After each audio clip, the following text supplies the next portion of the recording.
So, to conservation of biodiversity, we have to take some severe actions. In previous lecture, we discussed, I think, some few parts. Here onward, the another things by which we can protect our biodiversity or conserve biodiversity, for which the effort should be intensified and to curb the destructive activities of the poachers. यानी ये जो भी लोग रहते हैं कि जो शिकार करते हैं या बायोडाइवर्सिटी में डिस्ट्रक्शंस लाते हैं, इनके ऊपर काफ़ी इंटेंसिफाइड हम लोगों को कुछ तो भी एक्शंस हम लोगों को प्लान करनी पड़ेगी.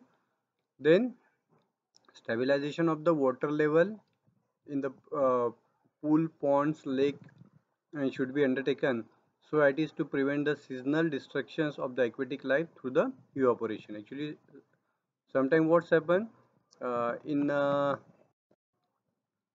what we can say that in a very few area there is the availability of water in summer, it is not possible, and even though that in remote area it is somewhat it is not possible every time to keep the water level proper. So what happened, we have to make some artificial lakes, or we have to make the some provision to maintain the water level over there, so that the aquatic life as well as the other life also can sustain in any drastic condition. Then 24, the development of the renewable resources in the area according to the need of organism in the same area. So whatever the renewable sources are there, we can utilize for their development, और जो भी वहाँ पर जो organism रहते हैं उनके हिसाब से अगर जो इनकी ज़रूरत है और वहाँ पर अगर ऐसा कुछ रिन्यूएबल रिसोर्सेस है तो उनको हम लोगों को डेवलपमेंट उनकी करना है. Then prey predator relation should be work out, actually based on the carrying the capacity of the habitat. This will be this will help in promoting the habitat improvement. Same prey predator relationship, यानी एक animal जब दूसरे के लिए खा ये करता है, उसको कंज्यूम करता है, तो उसके ऊपर भी हम लोगों को काफ़ी सारा दिखना है. जैसे फूड चेन रहती है, फूड चेन में सभी के सभी एक दूसरे के साथ कनेक्टेड रहते हैं. तो प्रे प्रेडिएटर जो रहते हैं उनका रिलेशनशिप हम लोगों को काफ़ी प्रॉपरली मेंटेन करना अगर रखते हैं हम लोग, उनकी कैपेसिटी के हिसाब से अगर हम लोग हैबिटेट में अगर उनको हम लोग प्रेजेंस रखते हैं, उनको हम लोग सस्टेन अगर करने देते हैं, तो ये हम लोगों को काफ़ी इम्प्रूवमेंट होगा. Conservation also include the restoration of those species which can and should be restored. और कंजर्वेशन हम लोगों को ऐसे सभी स्पेसीज के बारे में करना है जो रहना चाहिए और जो हो सकते हैं, सभी का ही हम लोगों को यहाँ पर कंजर्वेशन करना पड़ेगा. उसके बाद establishment of the national park, national sanctuaries are excellent areas for the preservation of natural biotic communities.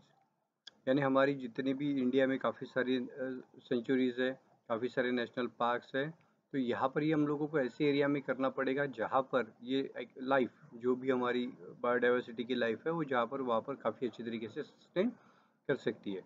आप एकदम नॉर्मल एरिया है जहाँ पर एक्वेटिक आपका कोई भी लाइफ सस्टेन नहीं करता या जहाँ पर उनका प्रेजेंस नहीं रहता है, वहाँ पर आप अगर करेंगे तो एक जस्ट फॉर्मेलिटी होंगी. लेकिन एक स्पेसिफिक एरिया, क्योंकि अगर कोई रहता भी है तो एनिमल्स और प्लांट्स के लिए काफ़ी ऐसा रिसोर्स चाहिए जहाँ पर उनको छुपने के लिए जगह हो, रहने के लिए जगह हो, खाने पीने के लिए जगह हो. और अगर कोई एरिया ऐसा काफ़ी सारा अच्छा रहता है तो हम लोग इसमें ऐसा अगर कुछ करते भी है, एस्टेब्लिशमेंट नेशनल पार्क या सेंचुरीज काफ़ी बड़ी बड़ी, तो काफ़ी अच्छा रहेगा. Establishment of the biosphere reserve. Biosphere reserve का मतलब होता है कि एक्चुअली जो अर्थ से करीबन 11 किलोमीटर का एरिया ये हमारे स्पीयर में आता है. यानी पहला हमारा रहता है ट्रोपोस्फियर, उसके बाद stratosphere, then mesosphere and the thermosphere. तो ये सभी के सभी स्पीयर्स हमारे क्या है, बायोस्फीयर्स है. तो उसमें से पहला जो ट्रोपोस्फियर है ये अगर रिजर्व रहता है कुछ कुछ एरिया के लिए तो काफ़ी अच्छा रहता है, अदरवाइज वहाँ पर काफ़ी सारी प्रॉब्लम्स क्रिएट भी हो सकती है. उसके बाद the development of the electronics as a tool in the conservation of the wildlife should be given Prime important as the electronic devices are helpful in the aerial photography, data collection of the plant and animals, and detection of the forest fire, educational programs and the monitoring of the animal movements. ये सब चीज़ों के लिए हम लोगों को electronics जो भी हमारा सैटेलाइट रहता है, अभी आप लोगों को पता है कि अगर शेर भी अगर गिने जाते तो सैटेलाइट के थ्रू ही गिने जाते हैं, या कभी कभी शेर के गले में एक पट्टा रहता है या किसी भी एनिमल के गले में एक पट्टा रहता है, उसको जीपीएस कनेक्ट रहता है। तो ये जीपीएस करीबन 6 महीने तक एक्टिव रहता है, फिर हम लोगों को चेंज करना पड़ता है। तो अगर आप हम लोग को ऐसे करेंगे तो एक्चुअली हमारा शेर कहाँ गया, क्या करता है, कितना खाता है, कहाँ घूमता है, ये सब चीज़ों के बारे में हम लोगों को वैसे ही पता चलता है। तो वैसे अगर आपने कोई स्पेशली कोई स्पीसीज़ को डेवलप करके रखा हुआ है, कोई प्लांट्स है, एनिमल्स है जो कि काफ़ी इंडेंजर स्पेसीज है, इनको भी अगर आप ऐसे इलेक्ट्रॉनिक डिवाइसेस से कनेक्ट करेंगे तो आप लोगों को इनका काफ़ी मॉनिटरिंग करने के लिए काफ़ी हेल्पफुल होगा। और सेकेंडली कैसा है कि इनके बारे में अगर हम लोग एजुकेशनल प्रोग्राम भी अगर अरेंज करते हैं तो लोगों में अवेयरनेस काफ़ी ज़्यादा हो जाएगा। तो इलेक्ट्रॉनिक्स मीडिया स्पेशली जो जीपीएस कंटेंट है, या जिसे हम लोग कहते हैं थर्मल इमेज रीडर रहता है, कि अगर रात को भी हम लोग देखना चाहे तो रात को कौन कहाँ पर है ये भी हम लोग को पता चलता है, कहाँ पर घूम रहा है। ऐसा नहीं कि दिन में ही, रात अब 24/7 कोई भी सिचुएशन में इन लोगों को ऑब्जर्व कर सकते हैं। Implementation of the educational programme to promote the knowledge of conservation and the prevention of wildlife include the flora and fauna should be done through the literature, scientific exhibition, then the audio visual aids and the conferences tracing upon the environmental conservation. Definitely सबसे पहला part तो इनके बारे में, अगर हम लोगों को इन सब लाइफ को अगर सस्टेन करना है, उनका कंजर्वेशन करना है, तो हम लोगों को लोगों में इसका अवेयरनेस लाना ज़रूरी है। अवेयरनेस जब तक नहीं लाएंगे तब तक ये चीज़ें डेवलप नहीं होंगी। तो इन सब चीज़ों को डेवलप करने के लिए हम लोगों को काफ़ी सारी अलग अलग चीज़ें, फ्लोरा फाउना यानी जो हम लोग देखते हैं कि फल फूल जो आते हैं वाइल्ड लाइफ सेंचुरी या किसी भी प्लांट को, उसके बारे में हम लोगों को डिटेल देना है। हम लोग साइंटिफिक एग्जीबिशंस रखते हैं, उसके लिटरेचर रख सकते हैं कि ये कैसा प्लांट है, इसके मेडिसिनल यूजेस क्या है, ये कैसा एनिमल है, इसका बायोडाइवर्सिटी में क्या इंपॉर्टेंस है। ऑडियो विजुअल अगर हमने एड्स भी अगर वहाँ पर लगा दिए, इनके बारे में कॉन्फ्रेंसेस भी अगर स्पेशल ले लिए तो काफ़ी अच्छा हमारे लिए ये पार्ट रह सकता है और रहना भी चाहिए। सबसे पहला तो फिर क्या क्या अरेंज होता है, नेशनल पार्क्स है, वाइल्ड लाइफ सेंचुरीज है, वेटलैंड्स है, मैनग्रोव्स है, सेक्रेड ग्रोव्स है, प्रोटेक्टेड लैंडस्केप, मतलब बायोलॉजिकल रिजर्व्स है, reserve and the protected forest, preservation plots and the biosphere reserve. ये हमारी एक्चुअली कुछ पार्ट्स है कि जो जिससे हम लोग हमारी बायोडाइवर्सिटी, इकोलॉजी को हम लोग प्रोटेक्ट कर सकते हैं।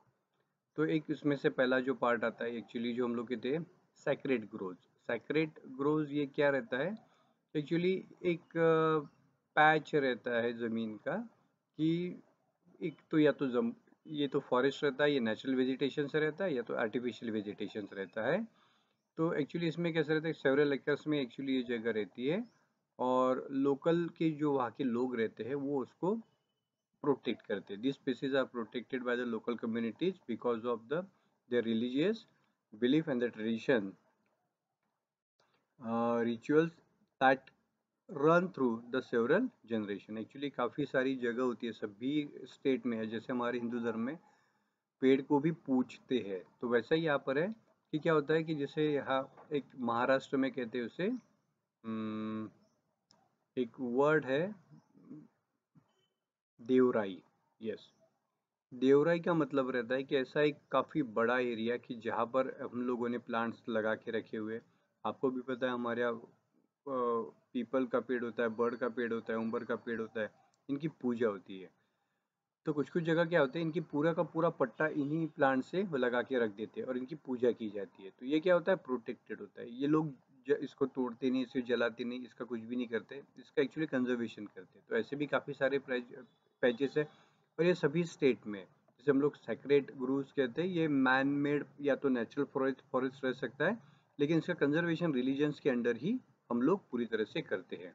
तो in India 13,270 sacred groves are documented, 13,270 ही है, लेकिन एक्सपर्ट का कहना है कि ये करीबन 1 से 1.5 लाख तक रह सकते हैं। हिमाचल में 5,000, कर्नाटका में 1424, केरला में 2,000। एक्चुअली आपको हिमाचल का अगर नाम पता है तो इसको देवभूमि भी कहते हैं, उत्तरांचल वगैरह। तो यहाँ पर एक्चुअली ये जो पार्ट है, तो इसको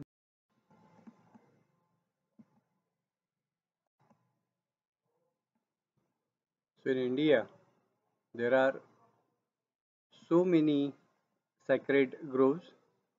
In Himachal Pradesh it is known by the Devbhoomi.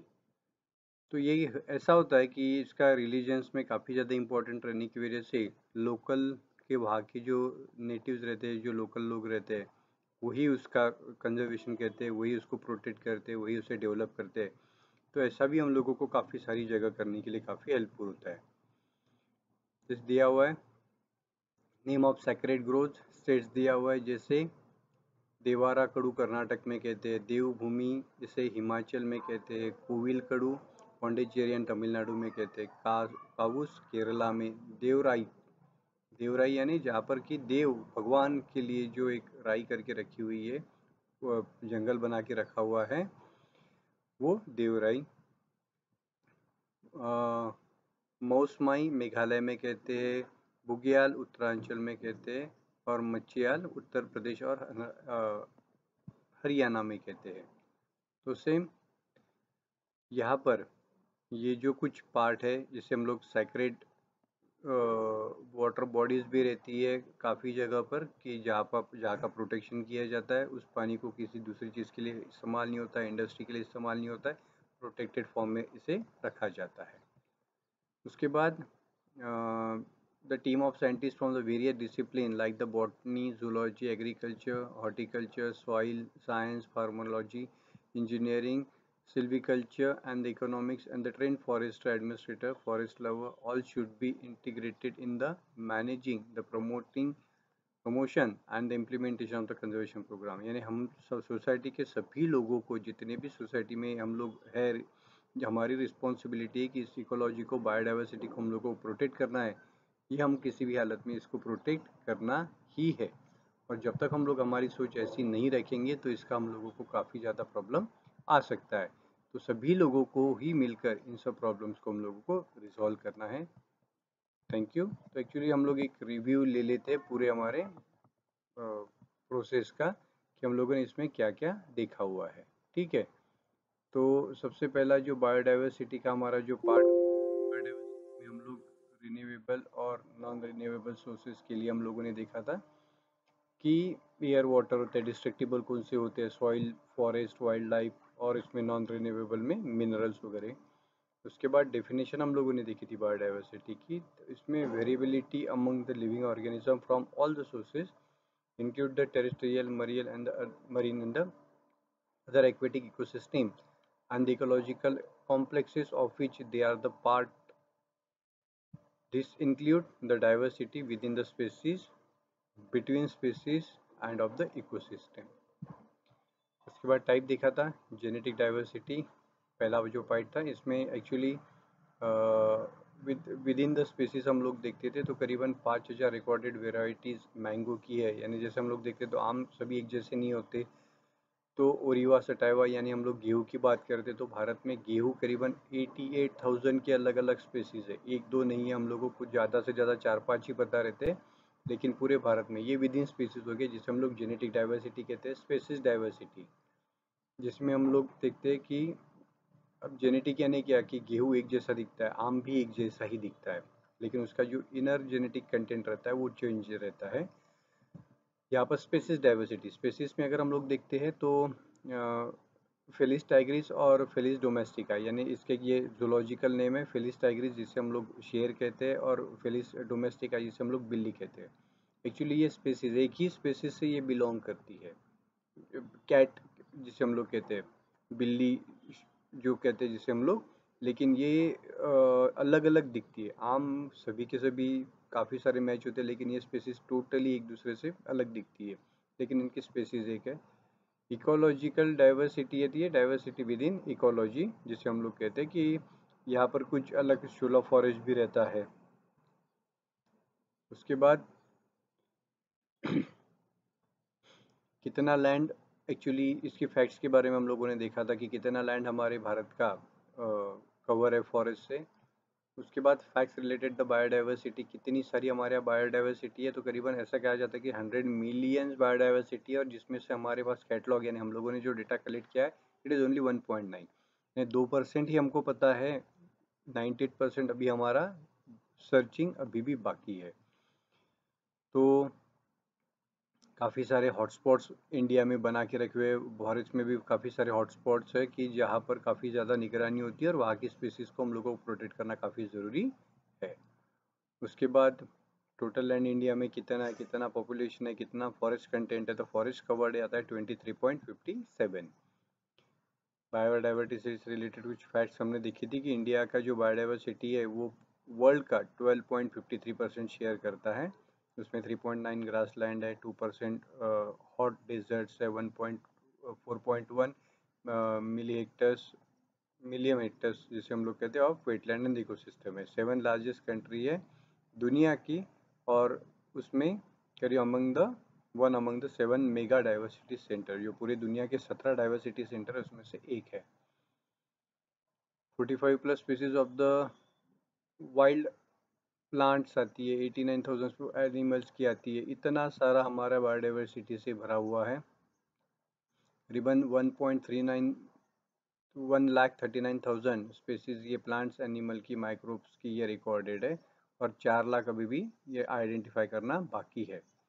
And there are mega centres, 3 mega centres हैं एंड 26 माइक्रो सेंटर्स हैं। अब कौन से कहाँ कितने इंडिया में, इसका भी हम लोगों ने एक टेबुलर डेटा यहाँ पर प्रेजेंट किया हुआ है। एनिमल स्पीसीज भी के बारे में हम लोगों ने पूरा यहाँ पर शेयरिंग किया हुआ है। ओवरऑल एक कर्नाटका का हम लोगों ने दिया हुआ है कि मैंग्रोव वगैरह कितना आता है, कर्नाटका फॉरेस्ट कितना आता है, कोस्टल एरिया कितना आता है। उसके बाद हॉटस्पॉट एंडेमिज्म के बारे में हम लोगों ने बताया हुआ था। डिग्री ऑफ थ्रेड्स के बारे में, हॉटस्पॉट्स के बारे में, वेस्टर्न घाट्स जिसे हम लोग कहते हैं पश्चिम घाट, जो हमारे महाराष्ट्र में भी रहता है और धीरे धीरे कर्नाटक में भी आता है। Eastern Himalaya, Indo Burma regions है, ये कुछ हमारे 4 घाट ये हैं। उसके बाद IUCN कैटेगरीज के बारे में हम लोग देखेंगे। ये इंटरनेशनल यूनियन है, तो क्या क्या प्रॉब्लम्स आ सकती है। एंडेंजर्ड है, वर्नरेबल है, रियल है, and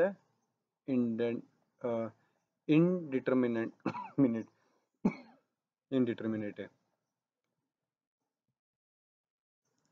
commercial value, biological value, क्या ज़रूरत है हम लोगों को, ये भी दिया हुआ है। काफ़ी सारा इंपॉर्टेंट है, क्योंकि जो टिम्बर हम लोगों को मिलता है ये काफ़ी सारे हमारे कमर्शियल वैल्यूज़ के लिए इस्तेमाल में आने वाली चीज़ है, नेचुरली है, और ये हम लोगों को बायोडाइवर्सिटी इकोलॉजी से ही मिलती है। देन रिक्रिएशनल वैल्यूज़, उसका एस्थेटिक वैल्यू कितनी है, साइंटिफिक वैल्यू क्या है। एक ट्री हम लोगों को क्या दे सकता है, आप सोचिए। यहाँ पर पूरा कैलकुलेशन है कि वो करीबन 5.5 लाख रुपए की ऑक्सीजन देता है, 6.5 लाख का सॉइल इरोजन कंट्रोल करता है, 10.5 लाख की करीबन पोल्यूशन कंट्रोल करता है। उसके बाद 4.5 लाख तक के वो बर्ड को शेल्टर प्रोवाइड करता है, रिसाइकल करता है, फर्टिलिटी को 6.5 लाख तक के, फ्रूट्स, टिम्बर, फ्रूट ये सब देता है। करीबन 35 लाख रुपए तक के जो प्लांट रहता है कि जो 50 साल की अपनी उम्र रखता है, वो लाइफ में वो करीबन 35 लाख रुपए तक की हम लोगों को पूरा हेल्प करता है, एक ही प्लांट। आप सोचो कि दुनिया में कितने सारे प्लांट होंगे, और उसका कॉस्टिंग अगर हम लोग निकालेंगे तो ये हमारे इमेजिनेशन के बियॉन्ड आता है। थ्रेड्स दिए हुए हैं कि हैबिटेट डिस्ट्रक्शन से क्या दिक्कतें आती है, कैसा चाहिए। फॉरेस्ट फायर्स वगैरह इसमें आती है, क्योंकि एक्चुअली क्या क्या थ्रेड्स हैं, पोचिंग वगैरह आता है, नेशनल कैलेमिटीज़ आती है, पोल्यूशन आ रहा है, सॉइल इरोजन आ रहा है, agriculture expansion, spreading urbanization, construction of hydroelectric power, then the pressure, population pressure, unequal distribution of resources है, lack of awareness, mining activity, इन सब चीज़ों की वजह से ये प्रॉब्लम्स क्रिएट हो रही है। Impact of loss of biodiversity, क्या क्या इम्पैक्ट्स है। Soil erosion and loss of fertility, तो एक्चुअली इसमें हम लोग किसी भी प्रकार के एग्रीकल्चर प्रोडक्ट यानी हमारी नहीं कर सकते। Decomposition and the rates of the microbes is Altered, actually इसकी वजह से जो माइक्रोब्स होते हैं जिसकी वजह से हमारे प्लांट में ग्रोथ होती है वो भी बंद हो जाएंगी। न्यूट्रिशन साइकिल अल्टर्ड हो रही है। Reduce the gene pool affected हो रहा है। उसके बाद फूड चेन अल्टर्ड हो रही है, अल्टरेशन ऑफ हाइड्रोलॉजिकल साइकिल्स, काफ़ी सारे प्रॉब्लम्स हम लोगों को यहाँ पर फेस करती है।